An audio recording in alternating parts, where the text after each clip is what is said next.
C'est triste qu'une femme te dise « je n'ai pas pour alimenter mes enfants ». À Canada, pour moi, c'est grave. C'était à la mi-février dans le quartier Parc Extension. Sur les images d'une caméra de surveillance, des centaines de citoyens s'entassent à l'entrée d'un comptoir d'aide alimentaire. La faim au ventre, des gens se ruent à l'intérieur dans l'espoir d'obtenir des denrées. Personne ne veut pas attendre ni sortir de l'édifice, c'était comme une avalanche. La scène est restée gravée dans la mémoire des travailleuses de l'organisme. Cuisine et Vie collective Saint-Roch a dû refuser près de 200 personnes faute de nourriture en quantité suffisante. La police est même intervenue.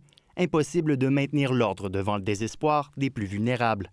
Pour moi, c'est la détresse, c'est le manque de nourriture dans la maison.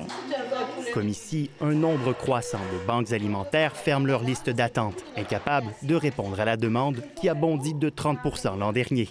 La demande ne cesse d'augmenter encore à l'heure actuelle. Ils nous disent qu'à chaque semaine, il y a des nouveaux visages qui se présentent.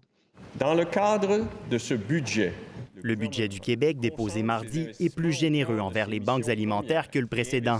30 millions de dollars seront investis dans la prochaine année. On va pouvoir répondre aux besoins pour que vraiment personne ne puisse manquer de nourriture. Les banques alimentaires du Québec saluent la réponse du gouvernement et estiment que des résultats vont se faire sentir dans les prochains mois. C'est qu'on peut prévoir, on peut passer des commandes, obtenir de meilleurs prix. On va pouvoir leur fournir des denrées de qualité, des denrées de base. Le ralentissement de l'inflation aura aussi un effet positif selon lui.